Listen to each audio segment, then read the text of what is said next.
नमस्कार विद्यार्थी मित्रांनो, मी रुपाली देवरमनी। आज इयत्ता 7वी मधला प्रकरण कविता 6वी गोमू माहेरला जाते ही कविता आज आपण पाहणार आहोत। तर कवितेची मध्यवर्ती कल्पना आहे की या गीतांमध्ये ग दी माडगुळकर यांनी कोकणातील निसर्ग व माणसे याची सुंदर शब्दात वर्णन केलेले आहे। या कवितेमार्फत कवींना अशी शिकवण किंवा मूल्य द्यायचं आहे की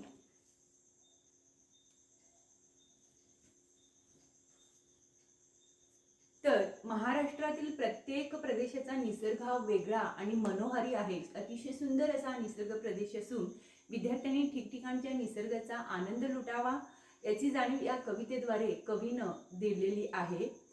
विशेष म्हणजे वैशाख वणवा या मराठी चित्रपटातील गाजलेलं हे गाणं असून याचे गीतकार आहेत ग दी माडगुळकर, गायक आहेत पंडित जितेंद्र अभिषेकी आणि संगीतकार आहेत दत्ता डावजेकर यांनी। तर पहिल्यांदा आपण कवितेला सुरुवात करण्यापूर्वी कवितेत आलेले काही अवघड शब्दार्थ पाहणार आहोत।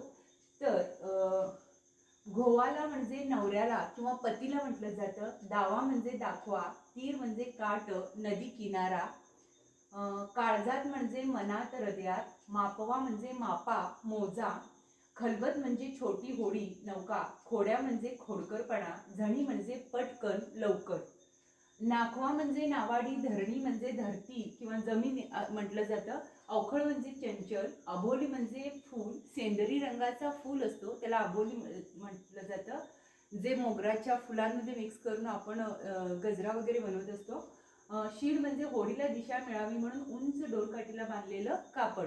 हे कवितेमध्ये आलेले अवघड शब्द आहेत। पहिल्यांदा मी कविता 2-2 लाईन म्हणते आणि त्यानुसार त्याचं स्पष्टीकरण पाहणार आहोत आपण। बघा, गोमू माहेरला जाते हो नाकवा, तिच्या घोवाला कोकण दाखवा। गोमू म्हणजे कोण? नववधू। मुलीचे नाव, नववधूचे नाव आहे हे गोमू। ती कुठे जाणार आहे? माहेरला जाणार आहे असं ती कोणाला सांगत आहे? होडी चालवणाऱ्या त्या नावाडीला म्हणत आहे। आणि तिच्या घोवाला कोकण दाखवायचं आहे। घोवा म्हणजे कोण? तिचा नवरा, पती। गोमू माहेरला जाती आहे हे ती कोणाला सांगत आहे? नावाडीला सांगत आहे। सोबत तिच्या कोण आहे? तिचा घोवा म्हणजे नवरा आहे आणि तिचा माहेर काय आहे? कोकण हे आहे। आणि येताना कोकणाकडे जात असताना निसर्गाचं सौंदर्य ती तिच्या नवऱ्याला दाखवत आहे। कवितेद्वारे ती वर्णन करून व्यक्त करते आहे। बघा, अहो नावाडी दादा, नुकतीच लग्न झालेली नववधू गोमू सासरहून कोकणात माहेरला जाते आहे। ती व तिचा पती होडीत बसले आहेत। तिच्या नवऱ्याला कोकणातलं निसर्ग दाखवायचा आहे। दावा कोकणची निळी निळी खाडी, दोन्ही तीराला हिरवी हिरवी झाडी, दावा कोकणची निळी निळी खाडी, दोन्ही तीराला हिरवी हिरवी झाडी, भगवा अबोली फुलांचा ताटवा, गोमू माहेरला जाते हो नाकवा, भगवा अबोली फुलांचा ताटवा, गोमू माहेरला जाते हो नाकवा। म्हणजे कोकणातली निळ्या पाण्याची खाडी तिला दाखवायचं आहे, समुद्र किनारा दाखवायचा आहे, खाडीच्या दोन्ही काठावर असलेली हिरव्या झाडांची राई दाखवायचं आहे, शिवाय भगव्या रंगाचा अबोलीच्या फुलांचा मनोहारी गुच्छ, सुंदर गुच्छ तिला दाखवायचं आहे। कोकणची माणसं साधी भोळी, काळजात त्यांच्या भरली शहाळी, कोकणची माणसं साधी भोळी, काळजात त्यांच्या भरली शहाळी, उंची माडांची जवळून मापवा, गोमू माहेरला जाते हो नाकवा, उंची माडांची जवळून नाकवा, गोमू माहेरला जाते हो नाकवा।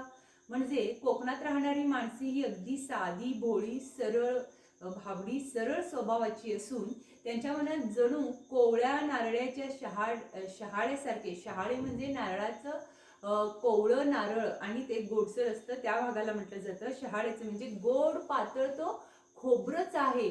म्हणजे कोकणातली माणसाचं मने कसे आहेत? अतिशय मऊ आणि मृदू स्वभावाची ती माणसे आहेत। किनाऱ्यावर उंच उंच माडांची काय आहे? रांग आहे। त्याची उंची जवळून मापता येईल, त्यांना माडांची झाडे आपल्याला दाखवायची आहेत असं ती गोमू नावाडीला सांगते आहे सोबतीच्या नवऱ्याला घेऊन। कोकणात राहणारी माणसे ही अगदी साधी सरळ भोळी भाबडी असून त्यांच्या मनात जणू कोवळ्या नारळाचं गोड पातळ खोबरं आहे. म्हणजे त्यांची मृदू स्वभावाची ती माणसं असून किनाऱ्यावरील उंच उंच माडाची रांग तिला जवळून दाखवायचं आहे. उंची जवळून मापता येईल असं त्याच्या मापांची झाडे त्यांना दाखवायची आहे. माडांची झाडे त्यांना दाखवायची आहे. सोडून दे रे खोड्या साऱ्या शिडात शिर रे अवखळ वाऱ्या. सोडून दे रे खोड्या साऱ्या शिडात शिर रे अवखळ वाऱ्या. जणी धरणीला गलबत टेकवा गोमू माहेरला जाते हो नकवा. जणी धरणीला गलबत टेकवा गोमू माहेरला जाते हो नकवा. म्हणजे हे अवखळ चंचल वाऱ्या म्हणजे आपण काय म्हणलेलं आहोत, गलबत म्हणजे छोटी होडी नौका. ते काय करत असतात, खोड्या करत असतात. वारा येऊन इकडं तिकडं त्यांची नाव हालत असते. त्यांना म्हणायचंय हे अवखळ चंचल वारा, आता तुझा सर्व खोडकरपणा सोडून काय करायचं आहे, या होडीच्या शिडांमध्ये म्हणजे होडीला दिशा मिळावी म्हणून उंच डोलकाठीला बांधलेला तो कापड असतो. त्या शिडांमध्ये जेणेकरून काय होईल, शिडात शिर म्हणजे होडी किनाऱ्याला लवकर पोचेल लागेल. आणि किनारा अगदी आता काय झालेला आहे, जवळ आलेला आहे. आणि गोमू ही माहेरी जायला, कोकणात जायला काय झालेली आहे, अधीर झालेली आहे. आता आपली नौका पटकन किनाऱ्याला टेकवूया. नववधू माहेरला जायला काय झालेले आहे, अधीर झालेलं आहे. तिचं लग्न नव्याने झालेलं आहे आणि तिला माहेरला जायचं, तेही नवऱ्याला सोबत घेऊन. त्यामुळं तिचं अधीरता इथं या कवितेमध्ये दाखवलेले आहे. सोडून दे रे खोड्या साऱ्या, असं ती वाऱ्याला, चंचल वाऱ्याला म्हणत आहे, तुझा सर्व खोडकरपणा सोडून तू आता शिडामध्ये येऊन शिर, जेणेकरून आपलं नाव किनाऱ्याला जाऊन पोचेल. मला लवकरात लवकर माहेरी शिरता येईल असं तिला म्हणायचं आहे. अशा प्रकारे गोमू माहेरला जाते ही कविता ग दि माडगूळकर यांनी अतिशय उत्तम प्रकारे लिहिलेलं आहे. आणि आपण इथे ह्या कवितेचं स्पष्टीकरण पाहिलेलं आहोत आणि स्वाध्यायही पाहणार आहोत. अशा प्रकारे मी इथं थांबते.